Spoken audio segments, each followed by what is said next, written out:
Well. Happy bank holiday. So apparently, Lopetegui has already agreed for the West Ham job.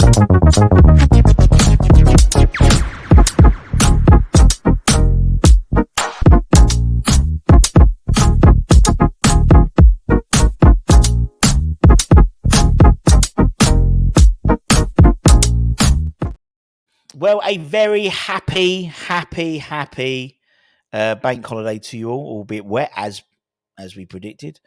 Now, according to Fabrizio Romano yesterday, David Moyes is done. It's moving on. Yada yada.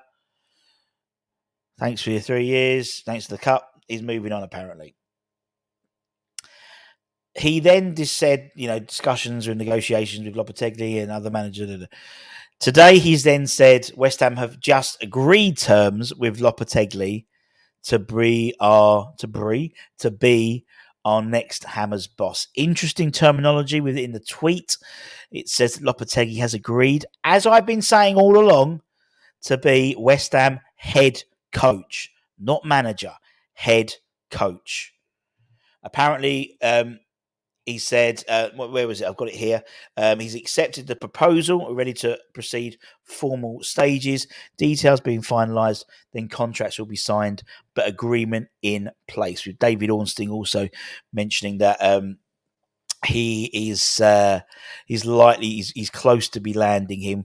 Bayern Munich having late interest in him, and between the lines, that for me has accelerated the discussions.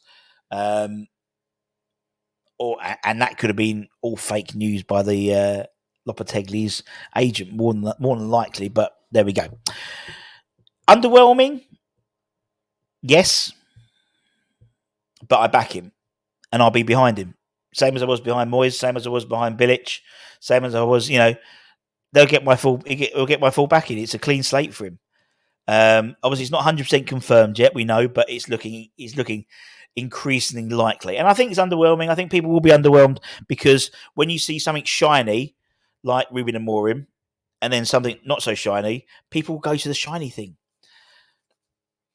But one thing I think that Lopetegui will bring in is defensive solidity. And that's what we need. We have conceded the same, and I said this morning, we have conceded the same amount of goals currently as we conceded in the season we went down with Avram Grant, but we have scored the third most in that period as well. It's not necessarily about scoring goals for me. It's about sorting out that defence first. We can score 3, but if we concede 3, it's a draw. If we score 3 and concede 1, we've won the game. It's how football works. Now, people have said, why hasn't he gone for any other jobs? It's been linked with lots of jobs. But he wanted a Premier League job. He wanted to stay in the Premier League. He kept his house in the Premier League. He continued learning English because he wanted a Premier League job. And I think, reading between the lines, that night at the London Stadium with Sevilla, that made an impression on him. Made an impression on me that night. It would make an impression on the managers as well in the dugout. And I think he's always fancied that West Ham job. And I'd rather have someone want to come to us than someone we have to buy to come in for us. Do you know what I mean? Now, by all accounts, he had a very, he was very impressive on his interview with Sullivan, apparently. Whether you believe that or not, I don't know. Yes, is it the cheapest choice? Yes, it is. But I don't think it's all that bad. And actually, I think we could see some good times. I mean, if we look at, where is it? That was his time. His main time, obviously, he was also international manager for Spain. His time at Porto, very successful. His time at Sevilla, very successful. He was, in his first year in Sevilla, he got them to 4th in the league to qualify in the Champions League, plus also then winning the Europa League.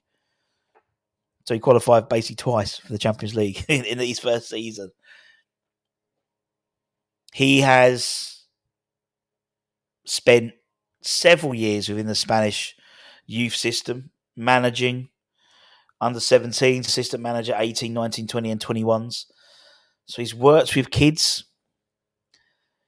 When he was at Wolves, albeit a small time, his first sort of the transfer window, really, he wanted Alex Scott. Didn't want a veteran, didn't want Rakitic or one of his old cronies, so to speak, from Sevilla. Wanted Alex Scott. Wanted a youth team player, a young player. That's what he wanted. Speaking to some Wolves fans, which I have been doing due diligence with him, they were saying he's not adverse to playing the kids. If they're good enough, they're young enough. They're old enough, That's his mantra. He actually basically said, I think the actual quote was, if they're good enough, it doesn't matter about their age or passport. So I don't think it's as bad as everyone. People just look at someone and they just go meltdown. But actually, if you delve into it and look at and spend 5 minutes on the internet looking at what he's done and looking at achievements, I think it would be. I don't think it's the worst appointment in the world. He plays a possession-based style of football, 4-3-3. Although particularly his time, particularly at Real Madrid, although short-lived, was more of a 4-2-3-1. He likes to overload that central area, which I think an area which we've been lacking this season. His teams play from the back. They have a high defensive sort of line, and they like to link up with the midfields quickly. Someone like Alvarez. I mean, looking back at his time at Sevilla, someone like Alvarez would do the job that Fernando did for Sevilla, dropping back into almost, and he sort of does that job now. But I think he'd be utilised a bit more progressively than just being there as a blocker, rather than actually playing out from the back. During his time at Spain, he worked with the likes of Isco and David Silva and people, talented, very creative players. He's also, I mean, looking at something like his time at Sevilla, he likes to play slightly as not a target man as such, but someone who likes to draw in defenders. So a big man, basically, His strikers are basically instructed to provide sort of runs and offer, wide support. There's a lot of similarities, really, in terms of Moyes, how he likes to play, but to another level with Lopetegui in terms of the way I've been looking at it and listening to people talking about him, and listening to also how he's been talking about himself as well. I think it's defensively where the similarities don't lie. In attacking perspective, I think there's similarities. He likes a big man. He likes a guy who drifts out to the wide. He likes the fullbacks overlapping, that type of thing. But defensively is the issue where there's differences. Lopetegui's side press hard. They're intensive. They have organisation. They're very well organised defensively. They, unlike Moyes, who's the low block, he apparently employs a high block. I don't know what the difference is. Higher up the pitch. They love and they're pretty similar to Arne Slot. Arne Slot's side, they always look for mistakes to pounce and that sort of counter press. And that's what someone like Lopetegui would do, his teams. They block those sort of passing lanes. They like to limit options and sort of maintain this sort of shape in a defensive unit. Everyone knows their job defensively, particularly in his time in Sevilla. He had a really balanced approach. Yes, he was defensively quite strong, but also attacking, he was pretty strong as well. I mean, the likes of, Campos, Yusuf Nesri, Rakitic, there's some really good players making really good attacking decisions. And it's about having, and in a weird way, if you paraphrased it all, he plays possession-based football with a disciplined defensive setup. That sounds great. On paper, that sounds great. We know football's not won on paper, but that sounds great, doesn't it? Possession-based, football in attack, and a disciplined defensive setup. Isn't that what everyone wants with football? Now, I give you. I mean, I totally accept. It's not. It's not the shiny thing. It's a bit like Jim Bowen when he was at Bullseye, and this is what you could have won. And they bring out the speedboat. Ruben Amorim could be the speedboat. Arnie Slot more like to be the speedboat because we'll see him in the dugout when we play Liverpool. But I don't think it's the worst deal in the world. I don't think it's the worst option. There's a lot more out there. There's a lot better, probably, on paper. But also there's a lot worse on paper. But what I want to say is this. One thing we've lost as a side, I think, is our team spirit. On that pitch yesterday was 11 individuals, really. And I think we've had that over the last, since the turn of the year at least. And that's something which we need to bring back. In my view, that was one of the main issues. He's lost that team bond. That team was so strong. I'd never, in the COVID years, I'd never seen a team unit at West Ham so strong as I had then. Probably since the early 90s. How cohesive that squad was. And that's not there anymore. One thing which apparently Lopetegui is a very good coach. He's a very good manager as well. And this is what Ballon Dawson said about him. I remember it's a tough game, but one thing that stood out most was the coach. He was stood right on the sideline and felt like another player.